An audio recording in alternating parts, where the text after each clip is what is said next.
지금에서야 밝히는 건데요. 쌍용차 인수 절차가 한창일 때 K그룹 곽재돈 회장으로부터 연락이 왔습니다. 이미 인수 절차가 끝났으니까 밝힐 수 있는 건데요. 이 당시에 저랑 김승현 편집장한테 자문을 구하고 싶어서 연락을 주셨던 겁니다. 저희가 K그룹이 쌍용차 인수 전에 뛰어든다는 소식을 거의 처음 알렸고 전망도 굉장히 긍정적으로 했었거든요. 당시 이 영상 조회수가 상당히 잘 나왔는데 이 영상을 보고 바로 다음날 연락을 준 겁니다. 마냥 긍정적인 내용만 있었던 건 아닙니다. 그냥 한 줄로 정리하자면 당시 상황이나 조건을 모두 따져봤을 때 K그룹이 쌍용차 인수를 성공할 수 있는 가능성이 매우 높다는 내용이었거든요. 이 영상이 나가고 5개월이 지난 지금 KG그룹이 쌍용차 인수를 성공했습니다. KG그룹하고 어떤 이야기가 오갔는지는 뒤에서 자세히 말씀드리겠습니다. 사실 쌍용차는 공중분해 될 뻔했습니다. 에디슨모터스가 인수하겠다고 난리였잖아요. 진짜 지금 와서 생각해보면 끔찍하기도 하면서도 한편으로는 화도 납니다. 여기에 생계가 달린 사람이 최소 수천 명인데 이런 회사를 가지고 장난질했다는 걸 생각하면 괘씸하기까지 합니다. 요즘 에디슨모터스 문제가 계속 떠오르고 있는데 보면 볼수록 경악스럽습니다. 최근에 강영권 회장이 구속심사에 출석했습니다. 본격적인 수사가 시작된 건데 사실 좀 의문이긴 합니다. 에디슨모터스의 한계는 쌍용차 인수 절차가 시작될 때부터 드러났잖아요. 그런데 왜 그때는 죄다 에디슨모터스를 띄워주기 바빴고 왜 정권이 바뀌고 지금에 와서야 문제가 수면 위로 드러난 것처럼 비치냐 이거죠. 여기서 자신있게 말씀드릴 수 있는 건 이겁니다. 얼마 전에 에디슨모터스의 군산형 일자리 지원을 비판했습니다. 이 영상 댓글 중에 이미 나온 결과를 가지고 비판하는 걸 누가 못하냐 이런 것도 있더라고요. 정말 죄송하지만 저희 스포일러 채널에 올라온 에디슨모터스 관련 영상을 검색이라도 해주셨으면 합니다. 작년부터 비판을 해왔고 지금까지 쌍용차와 관련된 내용은 거의 모든 게 전망한 대로 흘러왔습니다. 누군가를 비판하려면 최소한 검색이라도 해봐야죠. 오늘은 지금까지 나왔던 이야기보다 더 심각한 이야기를 할 겁니다. 에디슨모터스랑 쌍용차 이야기에서 끝나는 게 아니라 에디슨의 주가 조작 사태가 국가적으로도 영향을 주고 있더라고요. 무슨 말인지 순서대로 살펴보겠습니다.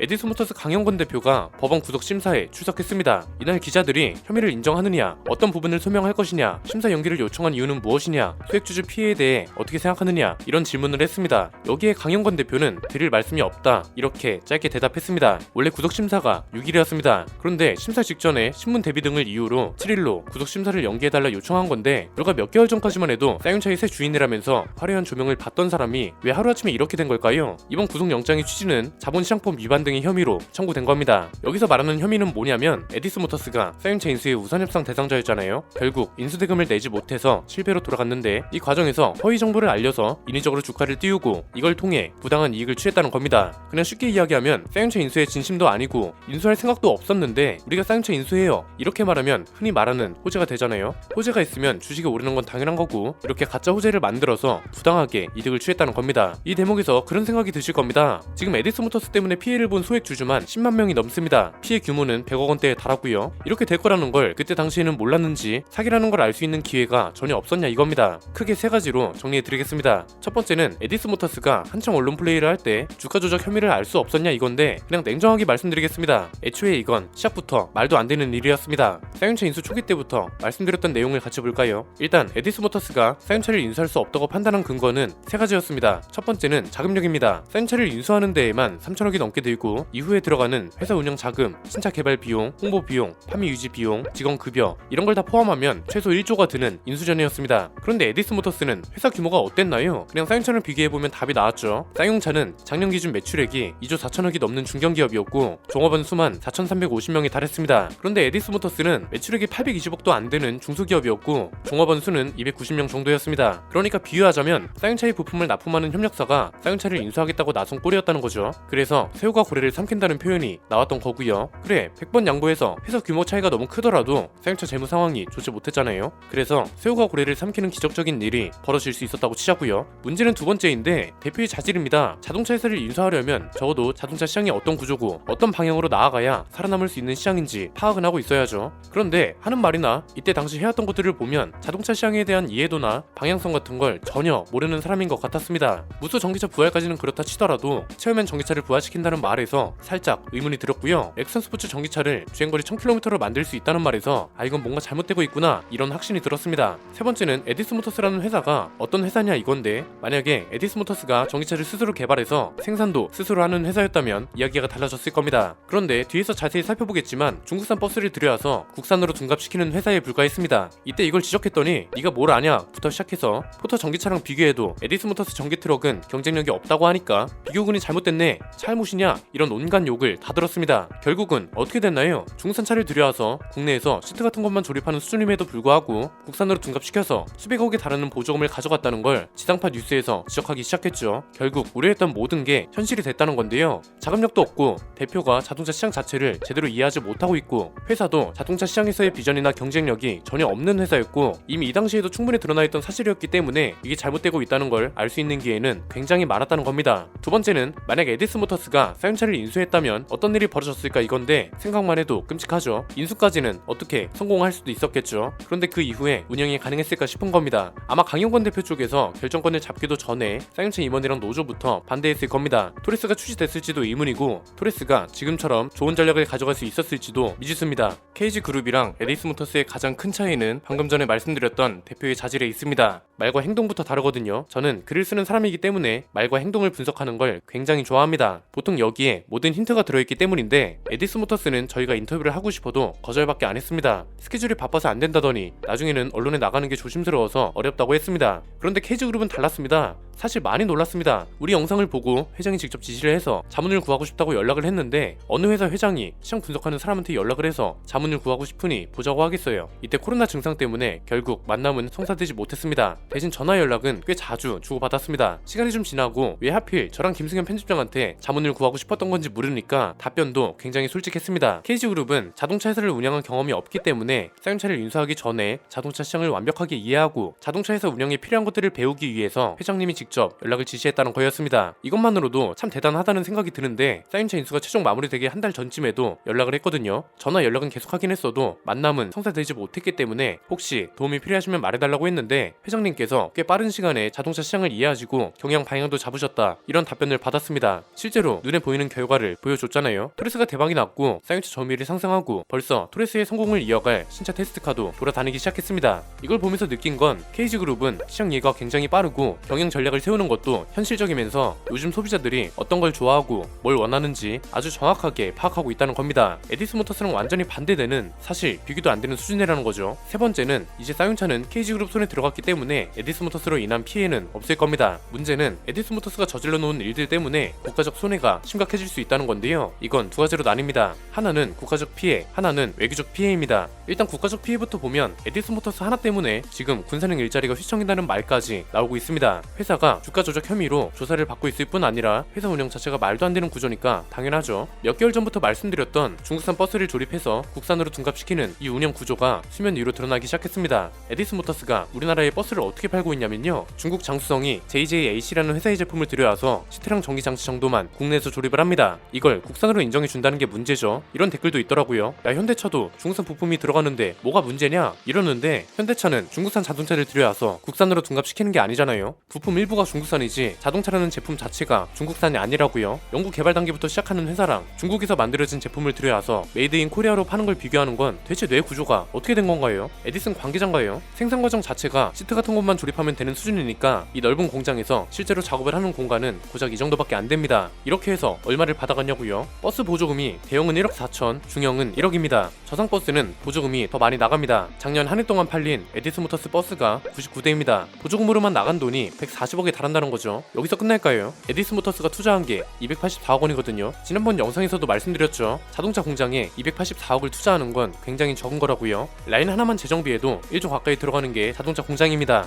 그런데 겨우 이 정도만 투자했음에도 전라북도랑 군산시가 상생기금회라는 명분으로 100억 이상을 지원했습니다. 그리고 직원 1인당 월 160만원씩 연간 12억 이상을 고용지원금으로 지원해왔습니다. 이런 걸 보고 눈먼 세금이라고 하는 거죠. 공장을 다 쓰지도 않았는데 이 넓은 부지도 새만금 개발청이 도움을 줬습니다. 공시지가의 1%만 받고 임대를 해준 겁니다. 세금을 수백억씩 퍼줬는데 결과적으로는 어떤가요? 군산형 일자리가 흔들리고 있다고 하죠. 지원하면 안 될 곳에 지원을 했으니 당연한 결과라고 볼 수 있는데, 두 번째는 외교적 문제도 있습니다. 우리가 미국하고 협상하는 데 굉장히 큰 장애물이 될 수 있기 때문입니다. 지금 우리 정부가 적극적으로 해결해야 할 문제가 있죠. 인플레 감축법 IRA라고 불리는 이 법안 때문에 우리 자동차 기업들이 피해를 보고 있습니다. 자세한 내용은 지난번 영상을 참고해 주시면 되고요. IRA의 가장 큰 목적은 뭔가요? 미국이 중국을 견제하기 위한 거죠. 우리나라 우리나라를 피해주기 위해 만든 법안이 아니라 중국을 견제하기 위해서 만든 법안이고, 이로 인해 우리나라도 피해를 보게 된 구조라는 건데, 지금 이걸 해결해야 하는 역할이 정부한테 온전히 넘어간 상태입니다. 미국이랑 외교적으로 풀어나가야 하는 단계라는 건데, 미국도 우리나라가 중국 기업에 이런 식으로 혜택을 주고 있다는 걸 모를 리 없거든요. 이미 중국산 버스의 한국 점유율이 50%, 에디스 모터스까지 치면 50%를 훨씬 넘습니다. 한국에서 일부만 조립했다는 걸로 메이드 인 코리아가 되고 있다는 걸 미국도 문제 삼고 있다고요. 우리나라가 미국하고 FTA 협력 관계에 있기 때문에 한국을 중국이 미국 진출 우회국으로 인지하고 있습니다. 결국 이런 관계를 중국하고 정리를 해야 미국도 한국 피해를 최소화해줄 수 있다는 건데요.